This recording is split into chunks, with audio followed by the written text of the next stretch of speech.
Welcome to the Open Networking Foundation Spotlight Series on 5G Connected Edge Cloud for Industry 4.0 transformation. It's my pleasure to introduce Jen Rexford, longtime colleague at Princeton, who's going to be talking about closing the network control loop. Jen, take it away. Thanks, Larry.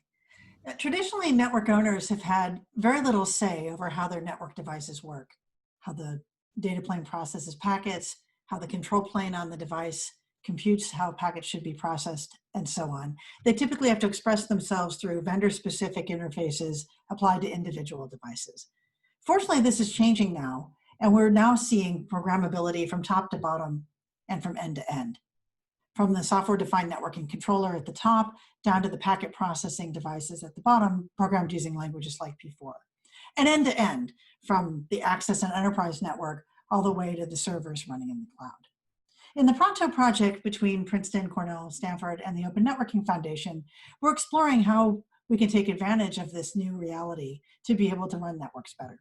And in particular, we asked ourselves, what would network owners do with this newfound flexibility to program from top to bottom and end to end their networks? And in fact, we would believe they would want to run their networks better, to put functionality where it belongs, not where network equipment vendors have decided it should be put.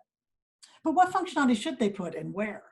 So if you think about running a network, the first thing you need to do is know what's going on. What are the network conditions? And in practice today, that's often done with things like SNMP or NetFlow and so on, measurement data that's useful for many things, but not really tailored to any one particular network management application. But with programmable devices, network owners can actually collect the data they actually need to run their network, to understand their traffic, to know what the performance is of key applications, to detect and stop cyber attacks, to understand if equipment is failing or malfunctioning, to know the signal strength of their wireless devices, and so on, tailored to the task at hand. And likewise, they could change the knobs that their network equipment provides that determine how traffic will be handled, to drop unwanted traffic or mark it for special handling, to rate limit the traffic so there's less of it, to route traffic on different paths, to force handoffs of a device from one base station to another, and so on. So stepping back, what they're able really to do is to have their own control loop, to measure the traffic in the network, to analyze it and optimize it, and then finally adapt how the network functions. Now, networks have always had control loops. That's nothing new. The main thing that's new here is that the dials and knobs can be tailored to the task at hand, specialized for the particular control loop. And in some cases, measurement, analysis, and control can all be done together directly where the packets fly by in the data plane.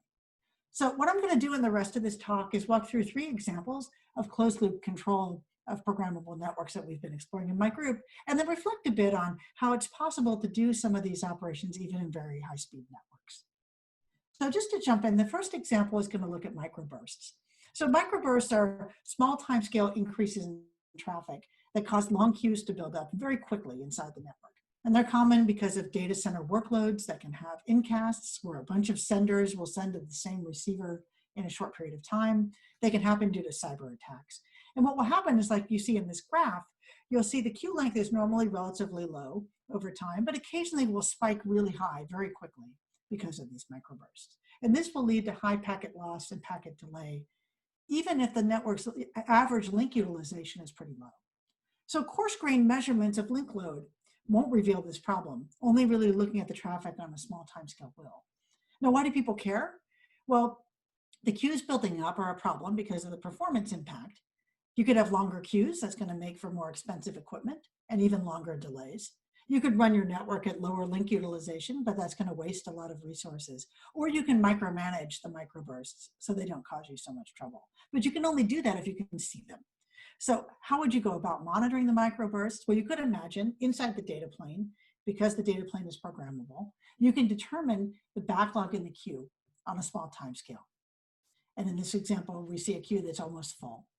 And when a packet arrives, you have the opportunity to see, is this packet part of a flow that's contributing to the backlog in the queue? So for example, this green packet is part of a very big flow, like let's say a large incast, that is contributing more than half of the bytes that are sitting in the queue. Whereas this red packet arrives and it's part of a flow contributing only 10% of the traffic in the queue. And we've designed data structures that will allow us to answer that question of what fraction of the queue is contributed by a packet's own flow at the individual packet level, in the data plane. Now, once you have that ability, you can decide what kind of control operations might I want to do. And a network owner might say, hey, if a packet is responsible for a huge backlog in the queue, I should drop that packet or mark it with some early congestion notification, maybe probabilistically based on the size of the queue or the contribution of that flow to the queue, allowing this green packet to perhaps be dropped or marked, whereas the red packet should be allowed through. And what we found is this allows data center owners to have much better job completion times because these small number of very big flows don't end up consuming the resources that stop the other traffic from completing. So that's the first example, microburst mitigation. Measuring the microbursts, analyzing the contribution of flows to the queue, and then adapting by probabilistically marking or dropping the offending traffic. In the second example, we're going to look at distributed denial of service attacks, and they take many forms, but I'll focus on one here, which is DNS amplification attacks. So here, an attacker is trying to attack a victim, and it does so by spoofing that victim's IP address and sending DNS queries to a whole bunch of open DNS servers, but sending a particular kind of query that generates a large response, an amplification, if you will. So a small amount of traffic from the attacker will lead to large responses sent to the victim. And that traffic will exhaust the network and server resources close to the victim. So what can a network owner do if they're concerned about these kind of attacks? Well, they could imagine in the data plane doing fine-grained measurement to identify suspected victims of these attacks. Now, what does a victim of these attacks look like? Well, typically it's a destination IP address that's receiving traffic from a large number of distinct senders, in this case, distinct DNS servers. And we'd like to know if the number of those distinct senders is above a threshold, say over 1,000.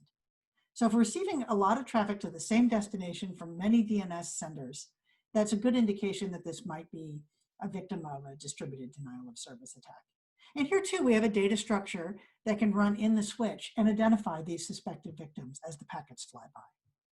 Now, what would you do based on this information? Well, a lot of things you could do. You could start to drop traffic that is going to suspected victims or rate limit it so at least it slows down. You could trigger some finer grained processing of traffic just for these victims, like a stateful firewall that would make sure that only DNS responses are sent if there was a preceding DNS request to go with it. Something that might be too expensive to do all the time, but might be worth doing for a suspected victim of an attack. Or you could push back upstream so that the attack is squelched further upstream before it consumes a lot of resources in this particular network. The third example looks at path performance. You've got a lot of networks, data center networks, backbone networks that have high path diversity, many paths that are shortest or nearly the shortest paths from one end to the other. Having good performance in those networks across a range of workloads really depends on load balancing to split traffic over those paths in such a way that makes sure that the load is balanced, packet loss is low, delay is low, and so on. But you can only load balance the paths effectively if you can measure them effectively. And so you could imagine wanting in the data plane to track network performance as it evolves, to track metrics like which path has the lowest maximum link utilization, which might be suitable for handling more traffic, or which path has the minimum end-to-end latency or loss. So here I show one example where the links are shown with their link utilization for traffic that's flowing from left to right. And in the data plane, you could imagine that the switch is piggybacking information in the reverse direction to keep track of path performance. So this link is 10% utilized, so this switch would tell its upstream neighbors, hey, downstream for me is a path with 10% maximum link utilization. And each of those switches in turn can look at their own utilization and propagate further upstream. Now one of these paths has a worst case utilization of 30%, the other 50%. That switch can say, hey, the better path is the one on top, and pass that along to its neighbor, and so on. And now every switch in the network knows the maximum link utilization of the path through it to reach the destination, enabling a load balancing decision that can decide which of these paths are worth using and which are not. Now, knowing the performance of the paths is useful for diagnosing performance problems, but to close the loop, we'd ideally like to adapt which traffic goes over which paths based on this information. And so you can imagine the switches in turn are tracking not only the performance of the best path, but sending data packets over that path in the reverse direction in real time as the network conditions change.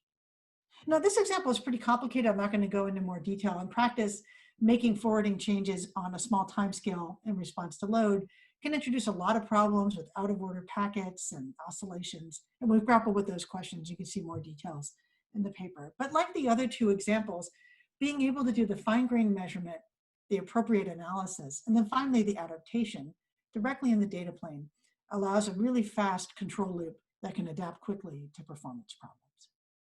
Now, what makes all this possible? Well, it's really the emergence of programmable packet processing hardware, and in particular, programmable using languages like P4. So just as an example, here's a protocol-independent switch architecture, or PISA switch, that can parse packets in a programmable way to decide which packet headers to act on, to determine which fields define what a flow is, to handle probes of packet performance separately from regular data packets, and so on. There also is match action tables that can allow you to process different packets differently, arithmetic logic units with programmable actions, and the ability to carry state from one stage of processing to the next, as well as registers that can keep track of information across successive packets. So this is, in some sense, our field's equivalent of GPUs or TPUs, the sort of domain-specific processors that can be programmed to do a wide range of things tailored particularly to packet processing. But as you might expect, because of the high speed of packet processing, there are a lot of restrictions on what you can do. This is by no means a general purpose computer. You can't parse in arbitrary depth. You can only carry so many bits from one stage to the next. You can have only so many rules to decide how to handle packets differently from one another. The registers have only so much space. You can access them only so many times per packet. And the types of arithmetic and logic operations one can do are all quite limited. So a big challenge that we've been facing is how can you do sophisticated telemetry, analysis, and control despite all of these limitations? And to us, the key is that for many of these control loop applications, approximate answers are just fine. You don't need to keep exact information about every flow, let alone every packet. You often need only information about outliers. Unfortunately, by definition, there aren't very many of them. So for example, for microbursts, you want to know just the packets that are part of flows that are contributing a lot to the queue. If a packet's part of a flow that's making a small contribution to the queue, you don't care what that contribution is, as long as you know it's small enough not to care. And even for the large flows, you don't need to know exactly that it's 55% of the queue. If it's 51% or 59%, you're still going to make a pretty good decision about whether that flow is responsible for the backlog and how to handle it. For the denial of service attack example, the same story. You want to know that a destination is receiving DNS responses from a large number of distinct sources. It doesn't have to be exactly 1,000, it doesn't have to be 900. And you don't care to know about the destinations that are receiving very little traffic from very few distinct sources, so you can afford to forget about those. And finally, for path performance, we don't need to know exactly what the performance of the path is, just a rough estimate. And we really just want to know which paths are best right now. We don't need to know all the information about all the paths. If paths are performing badly, we don't want to use them, and we don't need to know their entire details. So all of these are opportunities to be able to work with limited resources in the switch while still getting the information needed to guide decisions effectively. And in particular, there's a whole body of work on efficient data structures, or so-called compact data structures. And we find many of them are really designed for streaming in mind, and they fit very nicely with the kind of capabilities of these programmable switches. And these take a couple of forms, what are called sketches, like Bloom filters or Kalman sketches and so on, where with a fixed amount of memory, you can get an approximate answer to a question you want to ask. They degrade gracefully as you start to have more and more traffic. The accuracy drops a little, but you don't need more memory. You get a certain level of accuracy with a given amount of memory. And similarly, you can imagine hash tables that keep track of the popular keys, the large flows, where you might just choose to forget information by discarding or evicting it about the smaller flows that aren't significant to the analysis task at hand. So in my group, we've been developing a library of these compact data structures that can be put together to answer complex questions that one might have in controlling the network. And then finally, once you know what's going on in the network, knowing what to do about it is usually relatively easy. If it's unwanted traffic, drop it. If it's defending traffic causing a microburst, slow it down in some way. So really often the telemetry is the hard part and the action is relatively straightforward. So stepping back, our main goal is to be able to support network owners giving us their high-level goals and a compiler generating the device local programs that will run to generate the telemetry that needs to be done and the control actions to be done on top of it. In an ideal world, we'd even be able to do this in a much more automated way. So far, we're doing one example after another, looking for reusable ideas, reusable data structures, reusable language constructs to make it possible to go from high-level intent to low-level function.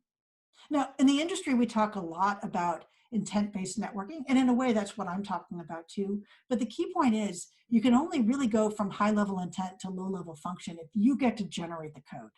If you're trying to configure some vendor-specific configuration interface based on high-level intent, it's going to be very hard to raise the level of abstraction for running the network. But if you can synthesize the code that actually runs, it's much, much easier to go from high-level intent to low-level and efficient function. And that's what we're trying to do in the Pronto project. Be happy to take your questions. Thanks, Jen. That was great. So towards the end there, I was really intrigued by the idea that you and your students are building a library of reusable data structures. So it sounds like this is really starting to be a reality. I wondered if you could say a little bit about how real it is, how close to something that we could start to think about deploying. I mean, that's clearly a stretch, but where are you with all of that?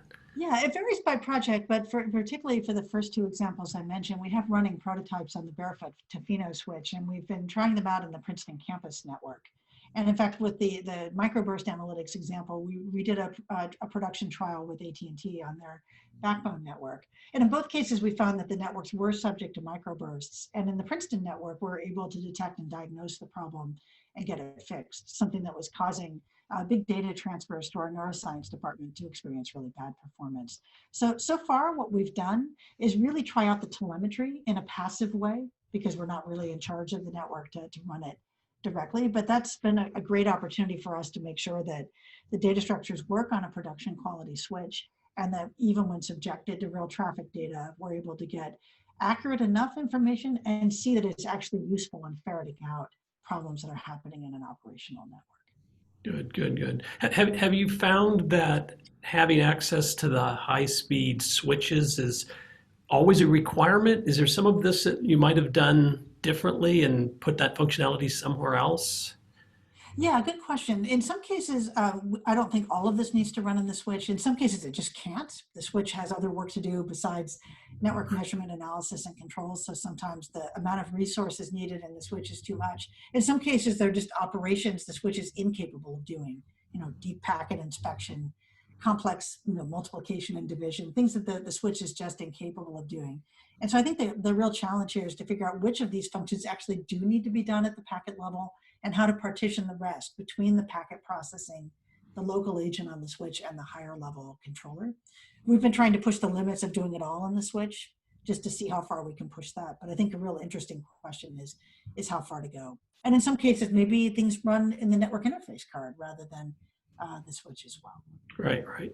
Yeah, I think the challenge, I think there's going to be so many opportunities. The real challenge is going to be picking the winners, and how do you get what has to be on the switch, and then changing that over time, because one day you may be looking for this problem, and the next day you may be looking for another problem. And so dynamically programming that switch, I think, could really be one of the challenges we have to face eventually.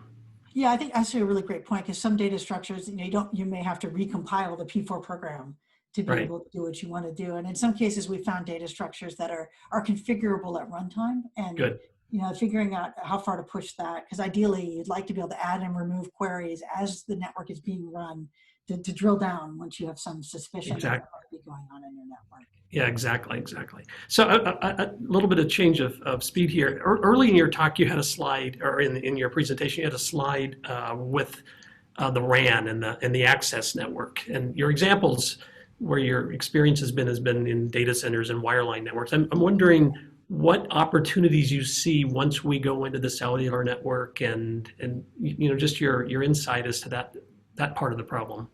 Yeah, I think particularly low latency applications are going to be very critical in that setting, applications for cyber physical systems. And so I think the kinds of small time scale analysis of traffic dynamics will be important there to make sure that we don't have queuing and other kinds of bottlenecks that are making real-time applications that are depending on the cellular network have too high a latency. So that's certainly one. I think a second is recognizing, when performance is degrading to the point where maybe a handoff is warranted because the client is too far away, is experiencing bad performance, is too far from the server that they're actually communicating with. So there may be some nice opportunities for joint selection of a base station for a handset based not only on where the user's located, but also what they're communicating with, something that might be better understood in the wired part of the network. Yeah, the low latency is obviously going to be, for a lot of applications, really critical. And you can either go down a super hard real-time path, which is extremely conservative, but probably overkill in a lot of cases. And the other path, which I really like, is you kind of have that microburst notion that if I can find the problems and stamp them out, I get good enough latency for a lot of applications. Exactly, and that's our hope, is that we don't have to do strict isolation to be able to get to real time when they need it. Exactly. Good. Thank you very much for your talk, and I really enjoyed it. Thanks. Thank you.